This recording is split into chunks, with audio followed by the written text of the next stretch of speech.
Billionaire is stunned to see his mother collapsed on a homeless teen.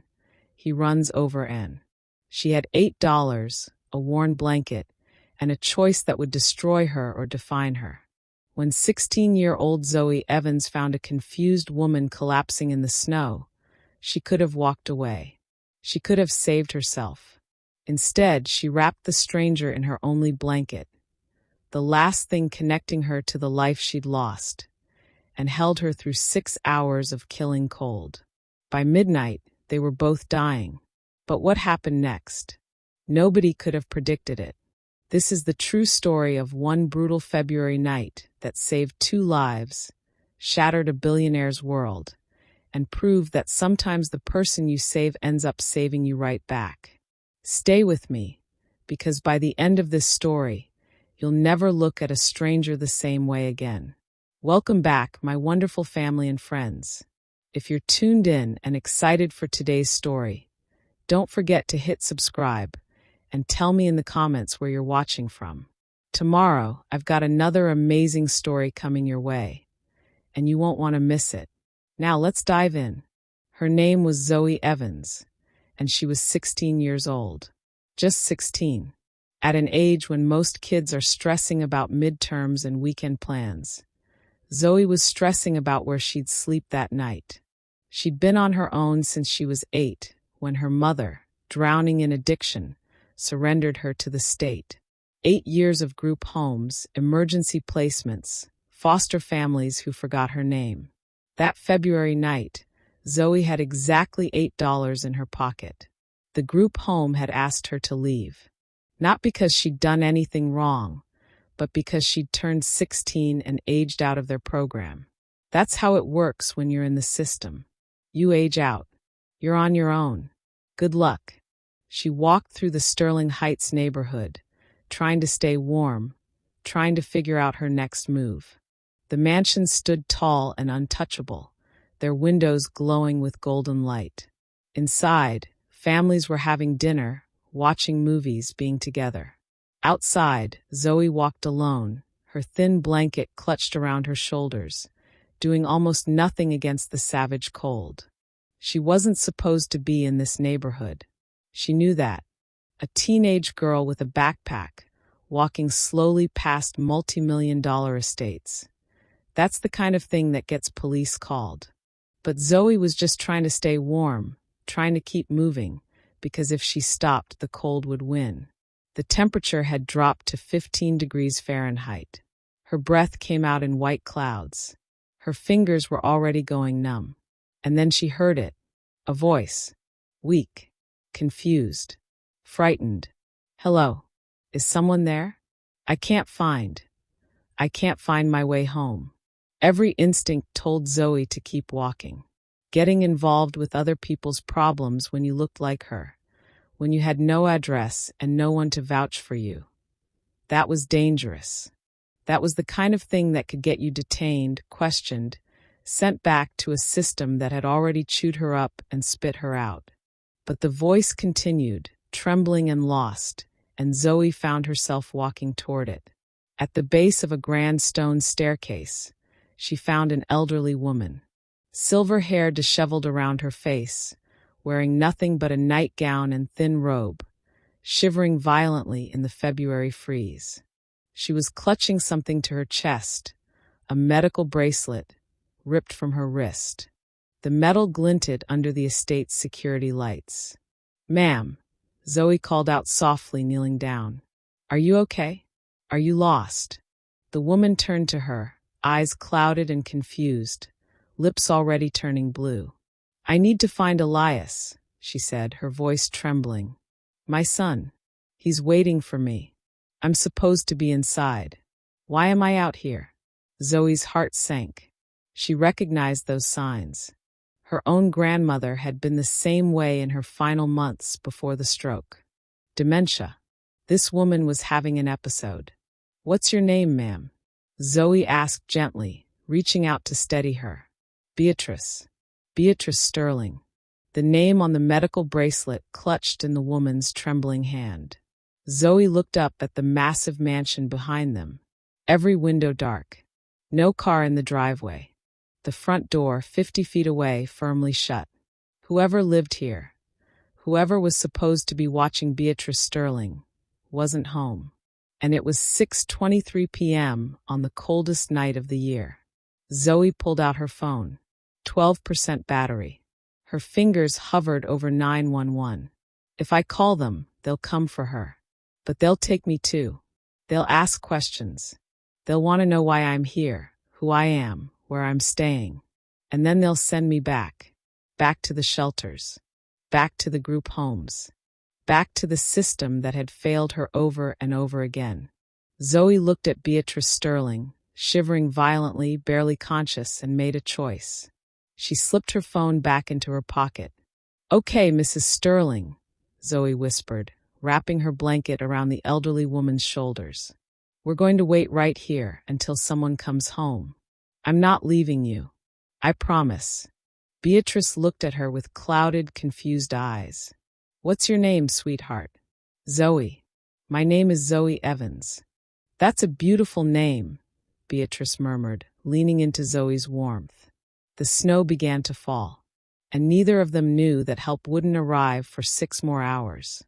The cold hit Zoe Evans like a physical blow the moment she stepped outside the coffee shop where she'd been pretending to wait for someone.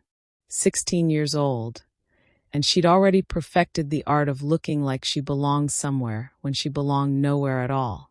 It was 5:47 p.m., and the temperature had dropped to 15 degrees Fahrenheit. The kind of cold that didn't just chill you, it hunted you. Zoe pulled her thin blanket tighter around her shoulders, the worn fabric doing almost nothing against the wind that cut through Sterling Heights like a knife. This blanket was all she had left from her group home days. Everything else, including the threadbare jacket she'd managed to keep for 3 months, had been stolen 2 nights ago while she slept in a 24-hour laundromat. Now she had $8 in her pocket, a blanket that smelled like old coffee and defeat, and about 4 hours before the cold became deadly. She walked slowly past the mansions that lined Lakeshore Drive, each one more impossibly grand than the last. Through floor-to-ceiling windows, she could see families moving in warm, golden light. A father lifting a child, a mother setting a dinner table, a dog curled on an expensive couch. Normal people living normal lives, completely unaware that just beyond their manicured lawns, someone was fighting to survive until morning. Zoe wasn't supposed to be in this neighborhood. She knew that. A teenage girl with a backpack, walking too slowly, looking too long at houses, that's how you get police called on you. But the wealthy neighborhoods had the best hiding spots. Pool houses, garden sheds, garages that rich people sometimes forgot to lock because they'd never had to worry about someone like her. She'd been on her own for 4 months now. 4 months since the Sterling House group home had sat her down in that sterile office and explained, with apologetic smiles, that she'd aged out of their program. "You're 16 now, Zoe. We need the bed for younger kids. You understand, right?" She'd nodded because what else could she do?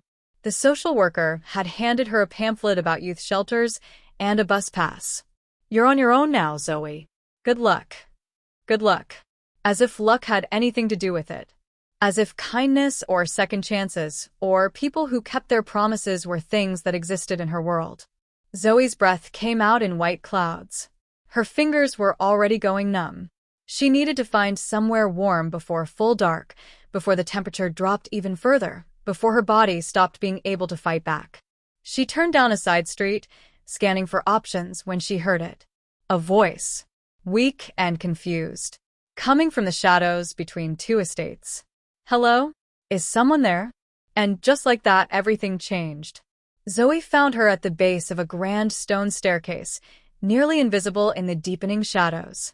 An elderly woman sat crumpled on the frozen ground, white hair wild around her face, wearing nothing but a thin nightgown that had probably been expensive once. Her bare feet were tucked into house slippers that were already soaked through with snow. She was shivering so violently that Zoe could hear her teeth chattering from 10 feet away. "Ma'am?" Zoe called softly, approaching slowly. "Are you okay?" The woman looked up, her eyes unfocused and distant. Where am I?" Her voice cracked with confusion and cold. I need to find Elias. Have you seen him? My son. I need to find my son. She was clutching something against her chest, a small silver-framed photograph. Even in the dim light, Zoe could see it was a picture of a young boy, maybe 7 or 8, smiling at the camera. Zoe's heart sank. She knew these signs. She'd seen them before. Her grandmother, in those final terrible months before the stroke, had wandered the halls of their apartment building at night, asking strangers if they'd seen her husband, a man who'd been dead for 20 years. Dementia. The doctors had called it a mercy when she finally passed. This woman had it too. Zoe could see it in her confused eyes, hear it in the way she kept repeating her son's name like a prayer. Zoe knelt down, ignoring the icy ground seeping through her jeans. What's your name? Beatrice. Beatrice Sterling. The woman's lips were already turning blue. I was looking for something. I can't remember what. Why is it so cold? That's when Zoe noticed the medical alert bracelet dangling from Beatrice's wrist, barely hanging on by its clasp. She could just make out the engraving. Beatrice Sterling, age 72, dementia. Call 555-0147. Zoe pulled out her phone. The screen lit up. 12% battery. Her thumb hovered over the emergency call button. If I call 911, they'll send an ambulance. They'll take her to the hospital. She'll be safe. But they'll want to know who I am, why I'm here, where I live. And when I can't give them answers that satisfy them, they'll call social services. They'll send me back to the system. Back to group homes with staff who looked through her like she was furniture. Back to emergency shelters where your belongings got stolen while you slept. Back to aging out again and again because nobody wanted a teenager who came with baggage and trauma and questions. Zoe looked at Beatrice Sterling, shivering on the frozen steps of what had to be her own home, and then up at the dark mansion behind them. Every window was black. No cars in the circular driveway. Whoever was supposed to be taking care of this woman wasn't here. The temperature was dropping fast. Already 13 degrees Fahrenheit and falling. This woman would die out here if someone didn't help her. Zoe put her phone back in her pocket. Okay, Mrs. Sterling, she whispered, unwrapping the blanket from her own shoulders. I'm going to help you. My name is Zoe, and I'm not going to leave you out here alone. She draped the blanket around Beatrice's frail shoulders and sat down beside her on the frozen steps. It was 6:31 p.m. Neither of them knew that help wouldn't arrive for more than 5 hours. Mrs. Sterling, can you stand up? Zoe slipped her arm around the elderly woman's shoulders, trying to help her to her feet. Let's get you inside where it's warm. Beatrice tried to rise, but her legs buckled immediately. She clutched at Zoe, confused and frightened. I don't understand. Where's Elias? I need Elias. It's okay. Zoe eased her back down onto the steps. Just stay here for a second. I'm going to find a way in.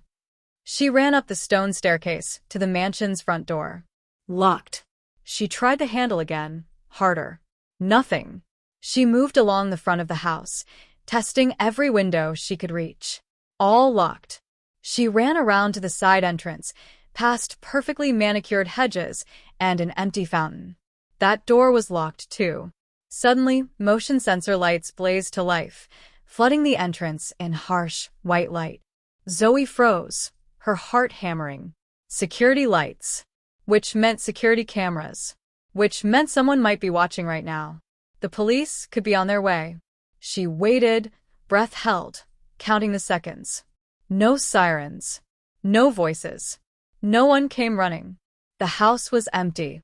Zoe returned to Beatrice, who had slumped further down on the steps, her eyes starting to close. Mrs. Sterling? Hey, stay with me. The reality hit Zoe like the cold wind now whipping through the estate grounds.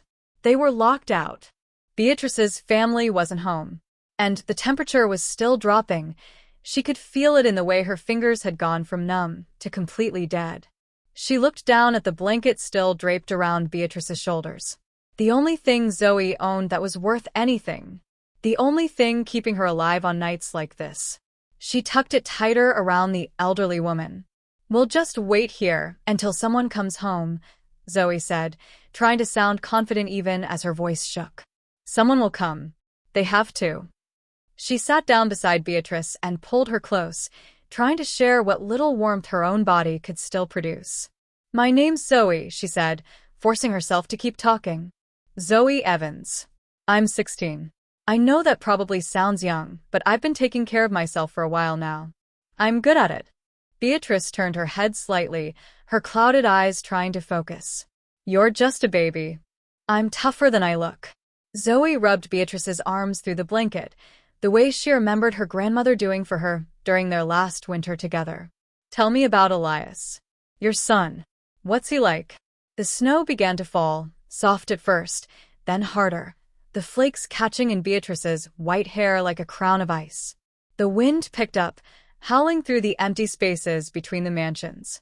Zoe's phone said it was 10 degrees Fahrenheit now and dropping. He works so hard, Beatrice murmured, her voice growing fainter. Always working. But he's a good boy. My good boy. Zoe felt Beatrice's body trembling violently against hers. She wrapped both arms around the elderly woman and held on tight. I won't leave you, Zoe whispered into the growing darkness. I promise. I'm right here. I'm not going anywhere. If you're still watching, stay with us. Because what happens in the next few hours will test everything Zoe thought she knew about survival, sacrifice, and what it means to matter to someone. By 7 p.m., Zoe couldn't feel her toes anymore. She kept talking because stopping felt like giving up, and if she gave up, they were both dead. My mom left when I was 8, she heard herself say, the words coming out in white clouds that disappeared into the darkness. She didn't want to. I think she didn't want to. She was sick. Addiction, they called it. She just couldn't take care of me anymore. Beatrice's head rested against Zoe's shoulder, her breathing shallow but steady. That must have been hard for you, sweetheart. Yeah. Zoe blinked back tears that would freeze on her cheeks. My grandma took me in after that. She was the best. She used to make me hot chocolate on nights like this.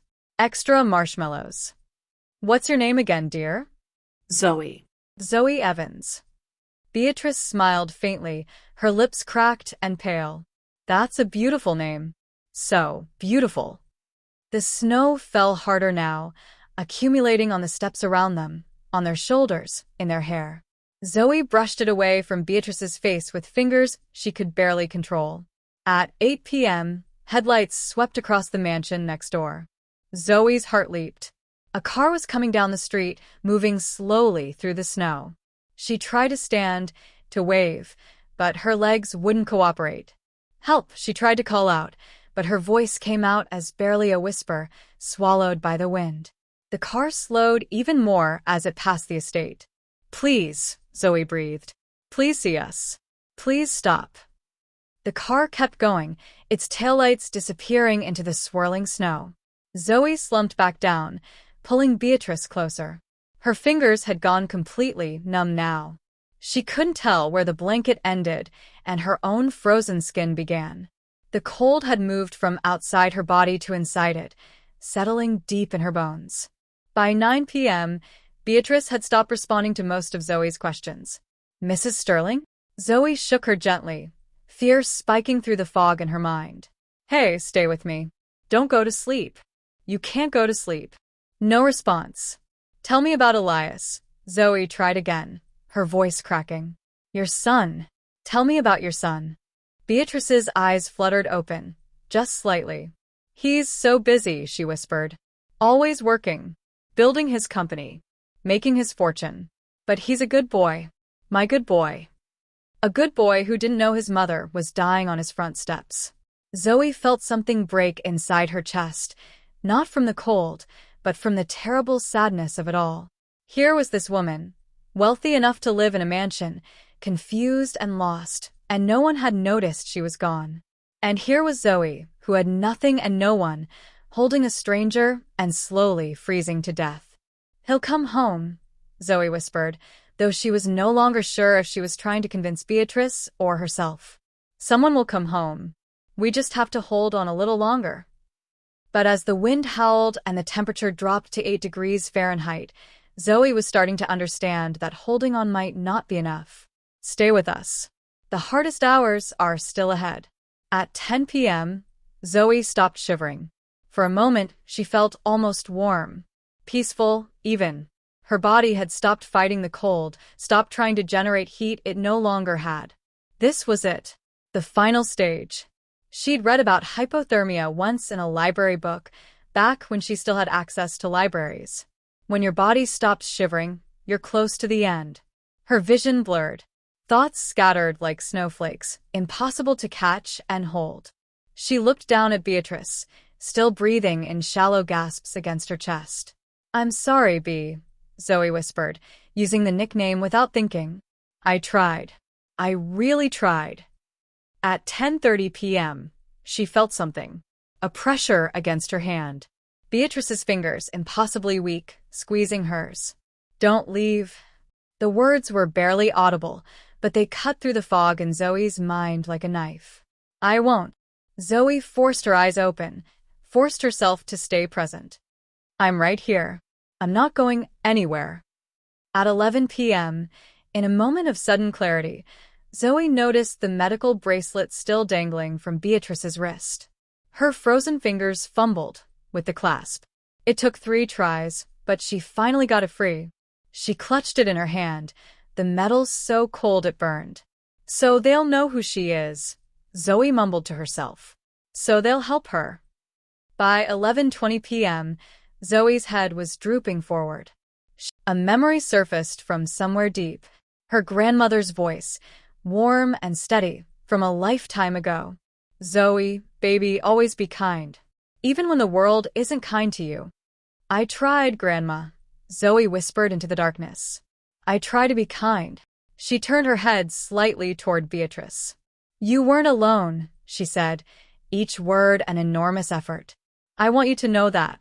Someone stayed. Someone saw you." Beatrice's eyes opened just slightly. "Thank you, Zoe." Zoe smiled. At least she thought she smiled. She couldn't really feel her face anymore. At 11:43 p.m., headlights swept across the snow-covered steps. Zoe saw them through the haze, bright and sharp and real. A car. A black car, skidding to a stop in the circular driveway. A door opening. A man in a suit running toward them, his face twisted in horror.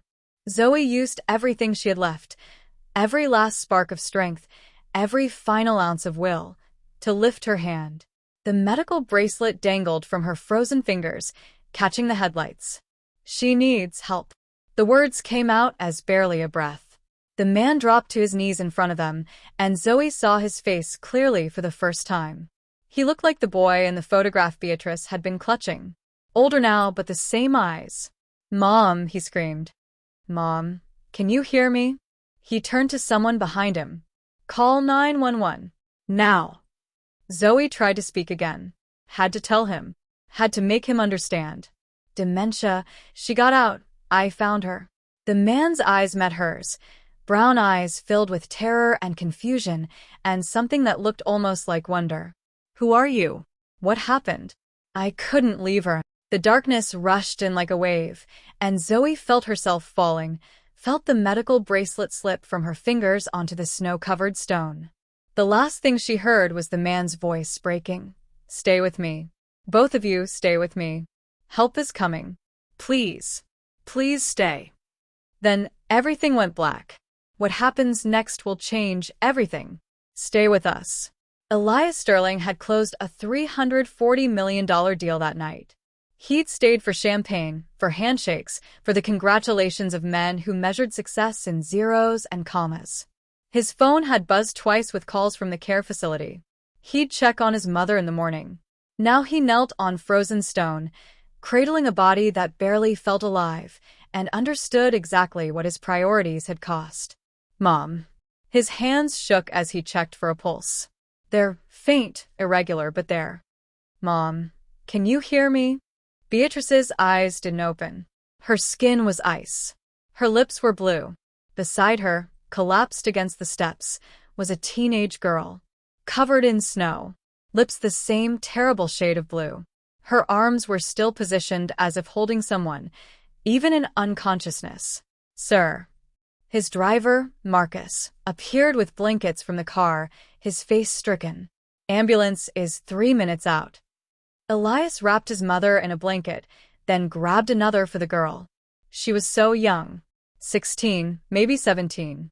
Who is she? What was she doing here? In the snow beside her lay his mother's medical alert bracelet, the one she'd been wearing when he'd visited her at the facility yesterday. The sirens arrived fast, 8 minutes from call to arrival. Money bought a lot of things, including response time. Paramedics swarmed the steps, checking vitals, starting IVs, shouting medical terminology that Elias's mind couldn't process. Severe hypothermia, both patients. Core temp on the elderly female is 82 degrees. The younger one is 84. We need to move now. They loaded Beatrice into the first ambulance.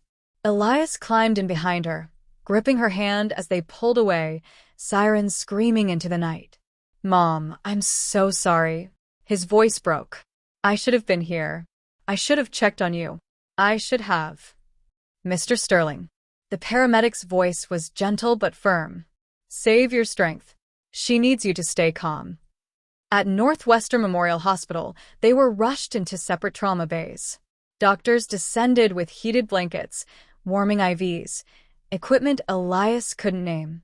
He stood outside his mother's room, watching through the window as they worked, feeling more helpless than he'd ever felt in his life. A doctor emerged 20 minutes later. Mr. Sterling? Your mother is stable, but it was close. Another hour out there, and we'd be having a very different conversation. Same with the girl. The girl. Elias's mind snapped back into focus. Who is she? Is she with my mother's care facility? We don't know. She has no ID. No phone. No emergency contact. We're running her fingerprints, but so far nothing. What was she doing with my mother? The doctor shook his head. We were hoping you could tell us.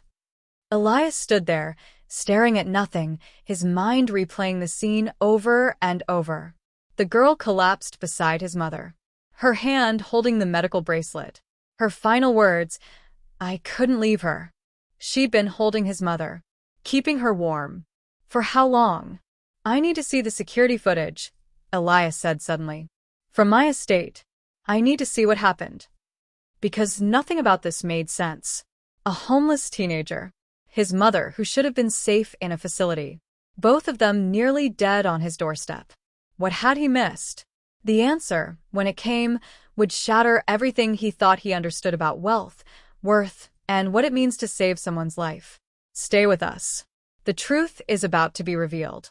At 3 a.m., Elias sat alone in the hospital waiting room, his $3,000 suit wrinkled and stained with snow, his head in his hands. The doctors had stabilized both his mother and the girl. They'd survive. But the questions wouldn't stop circling through Elias's mind like vultures. How had his mother gotten out of the care facility? How long had she been outside? And who was that girl? Footsteps approached. Elias looked up to see James, his head of security, holding a tablet. You need to see this, sir. James sat down beside him and pulled up the estate's security footage.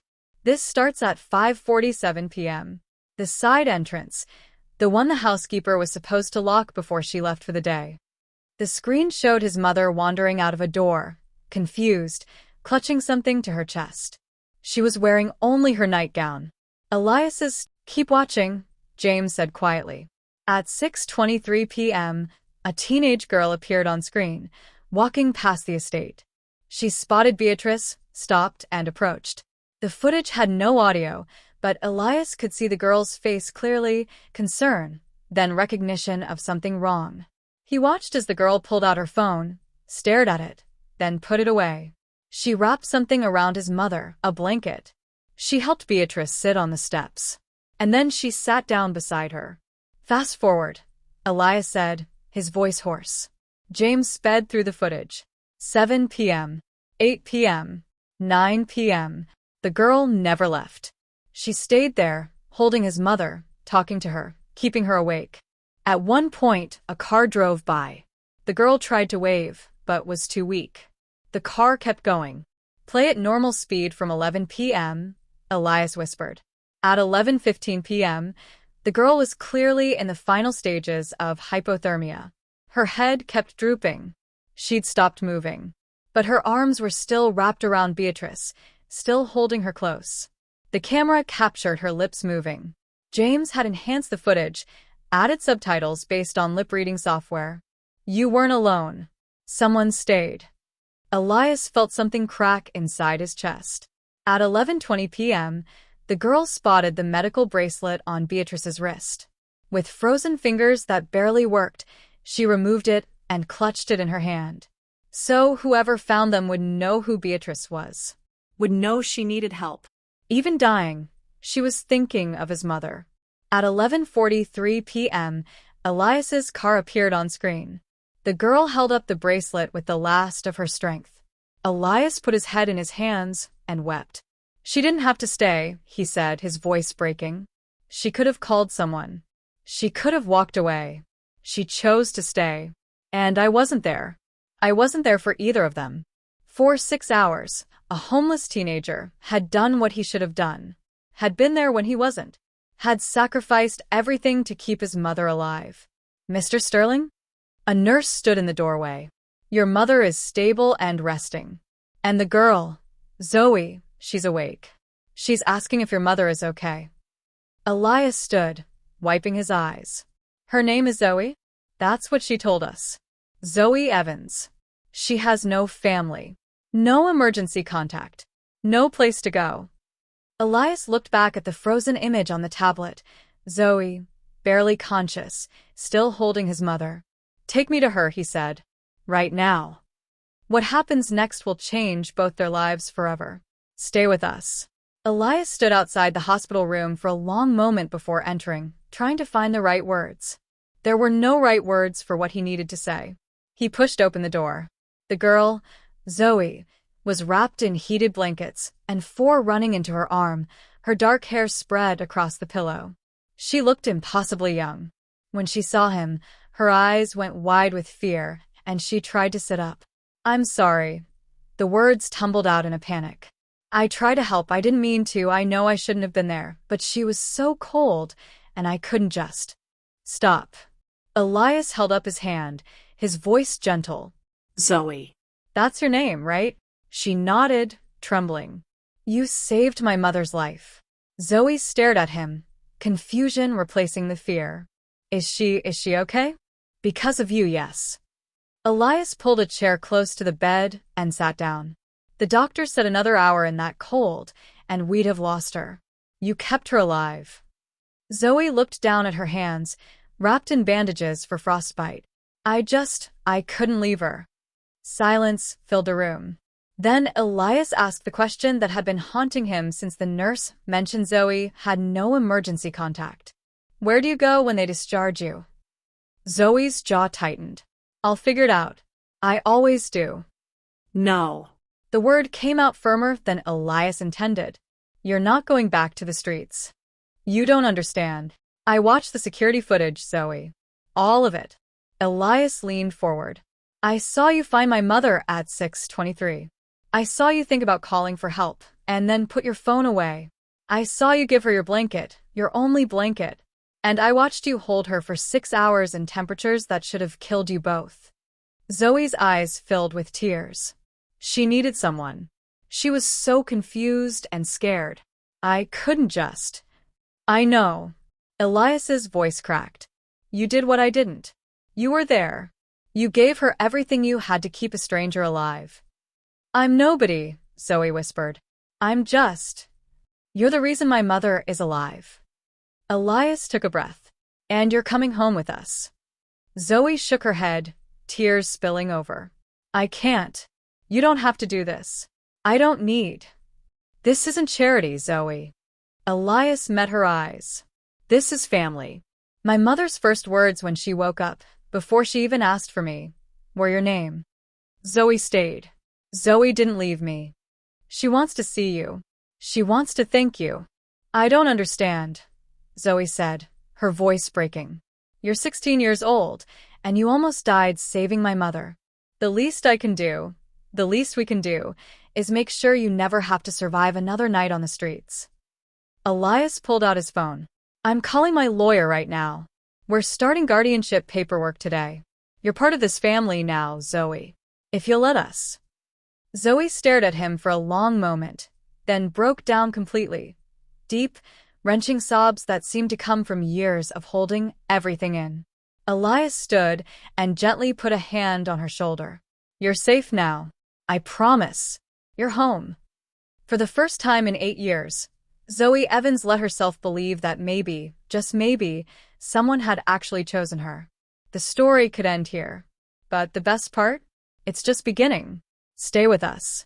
1 week later, Zoe stood in the doorway of what Elias called her room and felt like she'd stepped into someone else's life.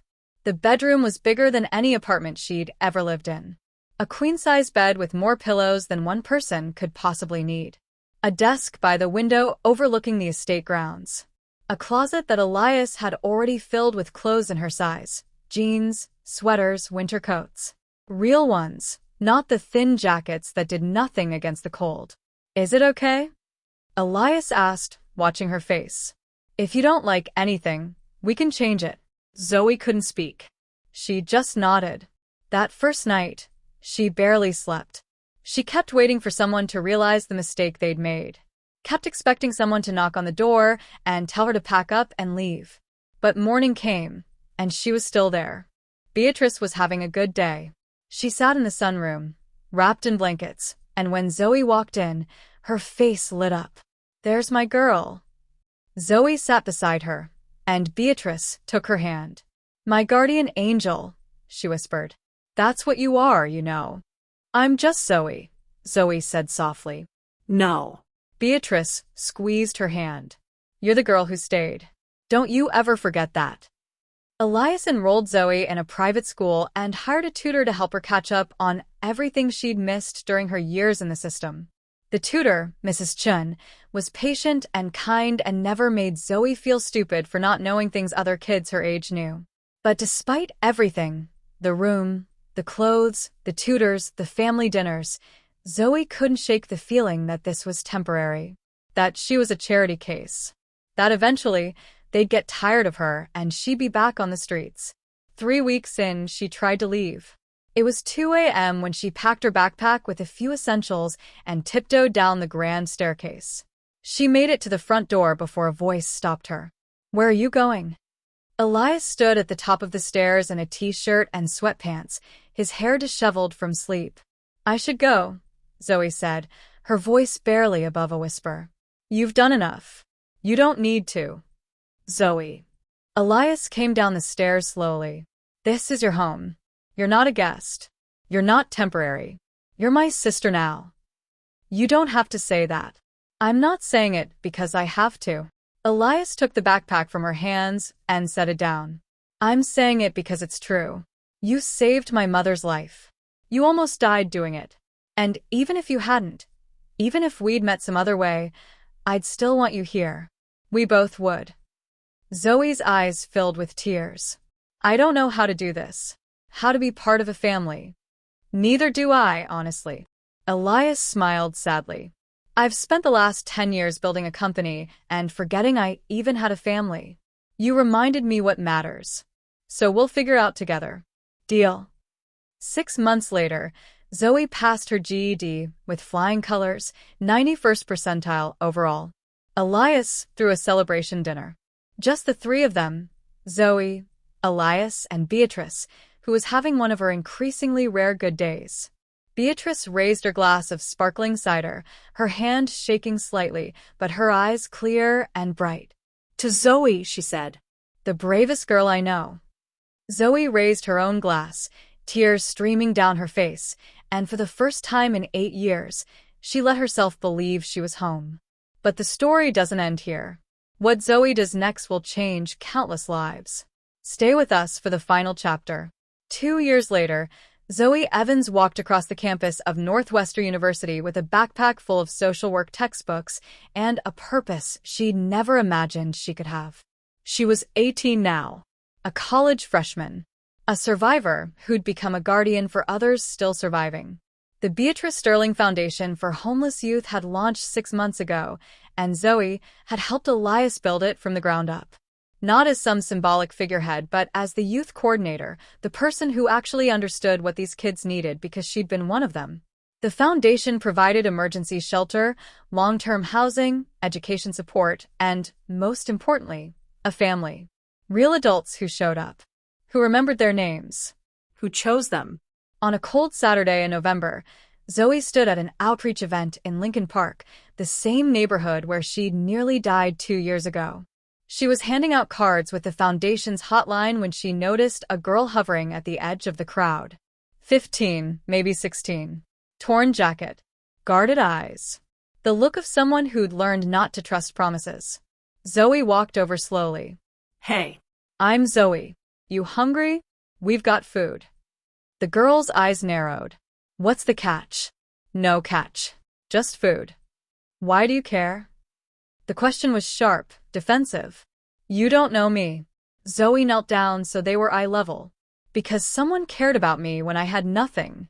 When I was sleeping in library bathrooms and walking through neighborhoods I didn't belong in just to stay warm. Someone saw me when I thought I was invisible. And that changed everything. The girl's tough expression wavered. Yeah. Zoe pulled out a card. This is the foundation's number. You can call anytime. Day or night. We have beds, hot meals, tutors, counselors. Whatever you need. And if you're not ready for that, you can just call to talk. Someone will always answer. She pressed the card into the girl's hand. You're not invisible. Not anymore. The girl stared at the card, then back at Zoe, tears welling in her eyes. You're serious? I'm serious. I lived through what you're living through. And I'm here to tell you, there's a way out. Let us help you find it. Zoe walked back to the foundation van where Elias was loading boxes.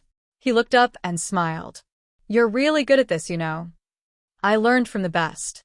Zoe glanced at the dashboard where a framed photo of Beatrice sat. Silver hair, bright eyes. That smile Zoe would never forget. Beatrice had passed away peacefully 6 months ago, surrounded by family. In her final lucid moment, she'd squeezed Zoe's hand and whispered, You saved me, sweetheart. Now go save the others. Zoe was keeping that promise. She climbed into the passenger seat, and as Elias started the engine, she looked at the words painted on the van's side. The Beatrice Sterling Foundation, no one left behind. No one left alone. Ready? Elias asked. Zoe nodded, watching the girl in the rearview mirror, still standing there, still holding the card, hope flickering across her face for the first time in who knows how long. Ready. Because that's what kindness does. It doesn't just save one life. It creates a ripple that goes on, touching people you'll never meet, in ways you'll never know. One frozen February night, a homeless teenager chose to stay with a stranger. That choice saved 2 lives, created a family, and launched a movement that would help hundreds of kids just like Zoe. Kids who'd been told they were on their own, who'd been made to feel invisible, who'd aged out of a system that never wanted them in the first place. Zoe Evans learned something that night on those frozen steps.